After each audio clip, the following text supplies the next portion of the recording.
Hello મિત્રો, આપણે લઈને આવ્યા છીએ એસએસસીમાંથી નવી ભરતી બહાર પડી છે સીજીએલની. આની પહેલાં આપણે જોયું ફાસેમાંથી ભરતી બહાર પડેલી હતી. એમાં બધી વિવિધ પોસ્ટ હતી.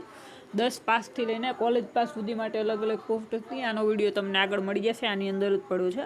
હવે આના પછી આપણે આજે સીજીએલની ભરતી આવી છે, એટલે કે કોમ્બાઇન્ડ ગ્રેજ્યુએટ લેવલ, એટલે કે કોલેજ પાસ હોય એ લોકો આમાં ફોર્મ ભરી શકે છે. તો આપણે આ વિડીયોમાં વિગતવાર ચર્ચા કરીશું કે ઉંમર મર્યાદા શું છે, લાયકાત શું છે, કઈ કઈ પોસ્ટ છે, પગાર ધોરણ, તો બધી તમામ વિગતો આપણે આમાં જોઈશું લાસ્ટ સુધી. તો માટે વિડીયોના એન્ડ સુધી બન્યા રહો, જેથી તમને કોઈ પણ જાતનું કન્ફ્યુઝન ના રહે. અને ખાસ કરીને જો આમાં ફોર્મ તમારે ભરવું હોય તો એ પણ ઘરે બેઠા ભરાઈ જશે. વિડીયોમાં તમને વિગતવાર માહિતી મળી જશે. તો આપણે આ વિડીયો તરફ આગળ વધીએ.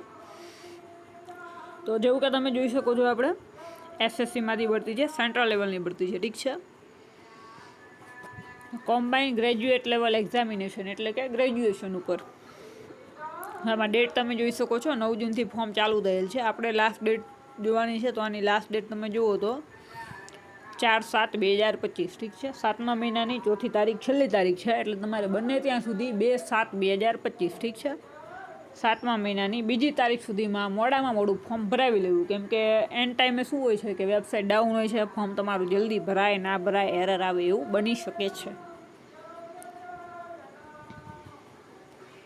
તો હવે આપણે આગળ જોઈશું. તો પહેલાં જોઈ લો, અમે ગ્રુપ બી અને ગ્રુપ સીની પોસ્ટ છે, ઠીક છે. 2 ગ્રુપ છે, ગ્રુપ બી અને ગ્રુપ સી, ઠીક છે. તો હવે એમાં આપણે ગ્રુપ બીની અને ગ્રુપ સીની પોસ્ટ જોઈશું કે કયા કયા આમ શું પોસ્ટ છે અને એજ્યુકેશન ક્વોલિફિકેશન ને એવું બધું. તો પહેલાં તમે જુઓ તો આપણને ટેબલમાં આપેલું છે કે જે ગ્રુપ બીની પોસ્ટ છે એમાં પગાર ધોરણનું સ્ટાર્ટિંગ 44,900, એટલે કે 45,000થી પગાર સ્ટાર્ટ થશે ગ્રુપ બીમાં. અને ગ્રુપ સીમાં 29,200, એટલે કે 30,000 ગણી લો, ત્યાંથી પગાર ચાલુ થાય છે. તો હવે આમાં આપણે જોઈએ તો આ ટેબલમાં જુઓ, પોસ્ટનું નામ આપેલું છે આપણને અને એજ લિમિટ, આ બે આપણા કામનું છે, ઠીક છે. ઉંમર મર્યાદાને તો આમાં જોઈશું, અને ઉંમરમાં જે છૂટ મળી આપણે છેલ્લે જોઈ લઈશું. તો જોઈ શકો છો તમે, આસિસ્ટન્ટ સિનિયર ઓફિસરની પોસ્ટ છે. પછી એમાં 20થી 30 વર્ષવાળી 2 પોસ્ટ છે, અને 18થી 30 વર્ષવાળી 1 પોસ્ટ છે. એના પછી જુઓ તો આસિસ્ટન્ટ સેક્શન ઓફિસરની બીજી 3 છે.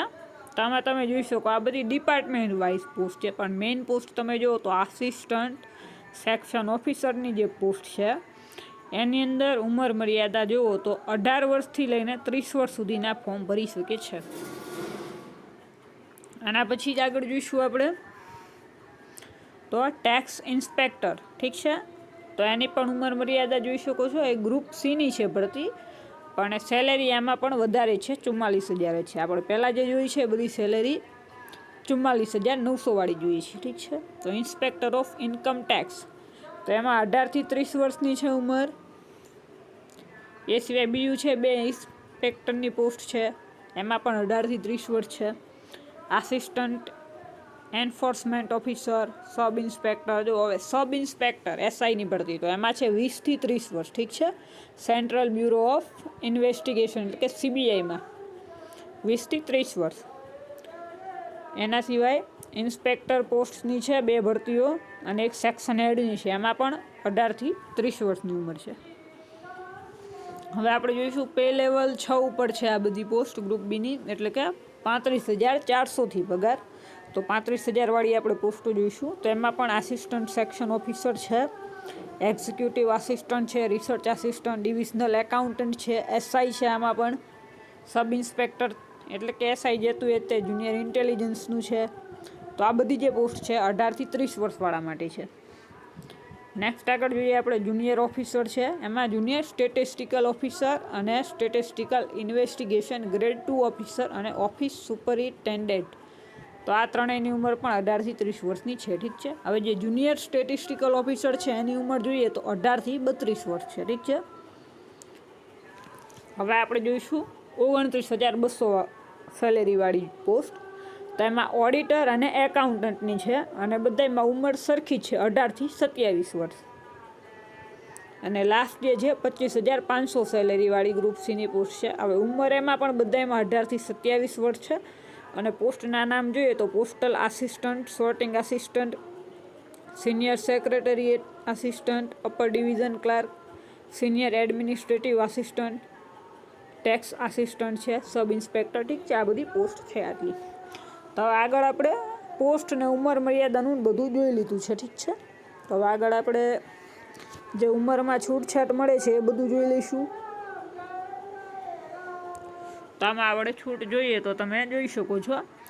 SC STમાં 5 વર્ષ મળે છે ઉપરની ઉંમર મર્યાદામાં છૂટ, OBCને 3 વર્ષ, અને જે દિવ્યાંગ હોય એમને 10 વર્ષની મળે છે. અને એમાં પણ દિવ્યાંગમાં જો અનામતવાળા હોય OBC SC ST તો એમાં OBC વાળાને 13 વર્ષ ને SC STને 15 વર્ષ, જનરલ હોય તો 10 વર્ષ દિવ્યાંગ ઉમેદવાર માટે, ઠીક છે. અને એક્સ સર્વિસમેનને 3 વર્ષની મળે છે રિટાયરમેન્ટ પછી. નેક્સ્ટ આપણે આગળ વધીશું. આમાં જે જરૂરી માહિતી બધી આપણે જોતા જઈશું આની અંદર.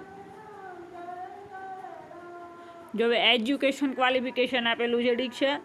તો હવે જો અમુક 2-3 પોસ્ટ જ છે જેમાં અલગ માંગેલું છે. તો એક છે જુનિયર સ્ટેટિસ્ટિકલ ઓફિસર, કે જેની ઉંમર મર્યાદા આપણે જોઈ 32 વર્ષ સુધી હતી. એમાં બેચલર ડિગ્રી માંગેલી, એટલે કે કોલેજ પાસ માંગેલું છે 60% સાથે, ઠીક છે.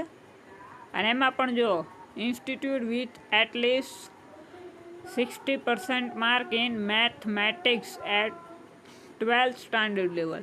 12માં મેથ્સ હોવું જોઈએ, તો મતલબ એ સાયન્સવાળાને હોય મેથ્સ 12માં, ઠીક છે. અથવા બીજું જુઓ તો સ્ટેટિસ્ટિક, એટલે કે આંકડા શાસ્ત્ર તમારે હોવું જોઈએ, એટલે કે BCom-વાળા આમાં ફોર્મ ભરી શકે છે. અને 12માં સાયન્સ હોય ને જેમને મેથ્સ હોય એ ભરી શકે. આ બેમાંથી એક તમારી જોડે હોવું જોઈએ તો તમે આમાં ફોર્મ ભરી શકો છો. એના પછી બીજું છે સ્ટેટિસ્ટિકલ ઇન્વેસ્ટિગેટર ગ્રેડ 2, ઠીક છે. તો હવે આની અંદર પણ BCom-વાળા અને આંકડાશાસ્ત્ર વિષયમાં તમારે હોવો જોઈએ તો ભરી શકો છો. અને એ સિવાયની જે બધી પોસ્ટ છે, બધી સેક્શન ઓફિસરની, SIની ને બધી, તો એ બધી પોસ્ટ માટે ગ્રેજ્યુએશન કમ્પલસરી માંગેલું છે, ઠીક છે. અને એમાં આપણે જોઈશું એક ખાસ સૂચના. તો candidates who have appeared in their final year of their graduation can also apply. However, they must possess essential qualification as on 1 August 2025. હવે છે જે ઉમેદવારોએ છેલ્લા સેમેસ્ટરની કે છેલ્લા વર્ષની પરીક્ષા આપેલી હોય એ લોકો પણ આમાં એપ્લાય કરી શકે. પણ શરત એટલી છે કે 1 ઓગસ્ટ 2025 પહેલાં તમારે બધા સેમ ક્લિયર હોવા જોઈએ. તો ત્યાં સુધી તમારે બધા સેમ ક્લિયર ના થાય તો પછી તમે આ ભરતી માટે ગેરલાયક થશો, એટલે કે તમારું રિજેક્ટ થશે ફોર્મ, ઠીક છે. બાકી બીજું કાંઈ નહીં, એક્ઝામ આપી શકશો પણ પછી ડોક્યુમેન્ટ વેરિફિકેશનને એ કાંઈ કામનું નથી, તમે એમાં નહીં જઈ શકો કેમ કે ફોર્મ રિજેક્ટ થઈ જશે. એટલે ખાસ આમાં ધ્યાન રાખજો કે છેલ્લા સેમેસ્ટરની તમે પરીક્ષા આપી છે, ઠીક છે. 8મા મહિના પહેલાં એનું જો રિઝલ્ટ આવી જાય, ભલે ઓનલાઈન આવે તો પણ ચાલે. રિઝલ્ટમાં એવું કાંઈ નથી કે તમારી જોડે આવેલું હોવું જોઈએ કોપી. ઓનલાઈન રિઝલ્ટ હોય પણ મૂળ બધા સેમેસ્ટર કે વર્ષ તમારે 1 ઓગસ્ટ પહેલાં પૂરા થઈ ગયેલા હોવા જોઈએ. હવે જો તો હાઉ ટુ એપ્લાય, તો હાઉ ટુ એપ્લાયમાં વેબસાઇટ ઉપર જ બધું એપ્લાય કરવાનું આવે છે. ફોર્મ ભરવાનું આવે, 1 ટાઈમ રજિસ્ટ્રેશન કરવાનું આવે, અને એક્ઝામ સેન્ટરની, પોસ્ટની એની બધી પસંદગી કરવાની આવે છે. એપ્લિકેશન ફીનું જોઈએ તો 100 રૂપિયા ફી છે. અને એમાં પણ ખાસ જોવાનું કે જે લોકો બોયઝ ઉમેદવાર છે એમના માટે 100 રૂપિયા છે, મહિલા ઉમેદવાર માટે છે નહીં.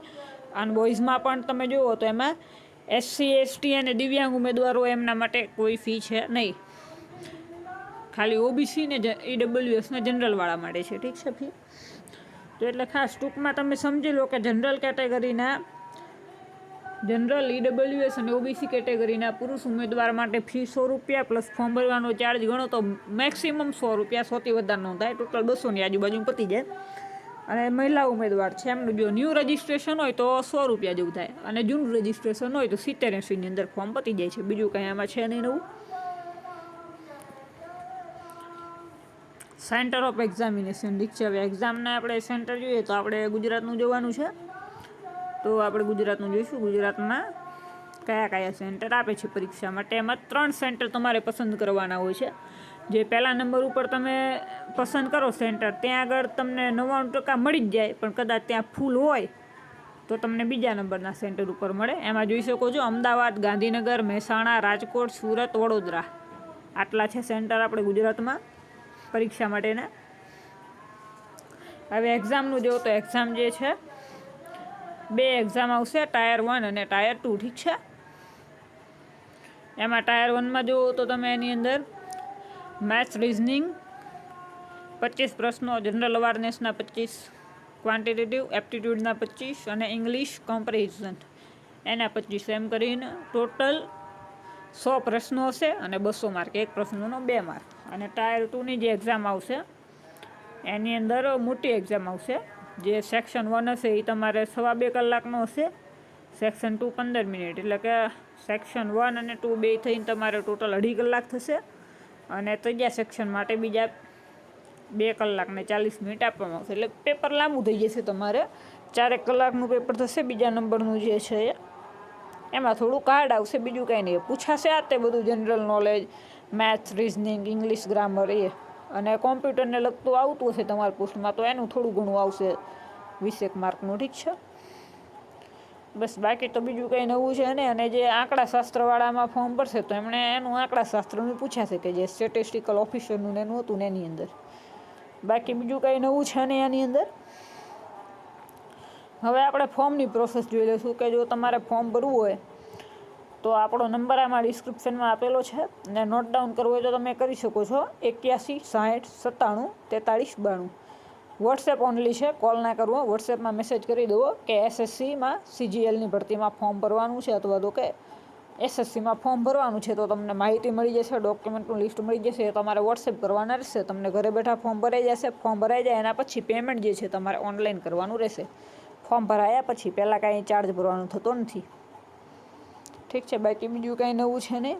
મેન જે છે એ બધું આપણે જોઈ લીધું છે. બાકી આવી જ માહિતી માટે અમારી સાથે જોડાઈ રહો, કે જેથી તમને આગળની બધી માહિતી મળી રહે. વિડીયો ગમે તો લાઈક કરો, શેર કરો, ચેનલને સબસ્ક્રાઈબ કરો. જય હિન્દ, જય ભારત.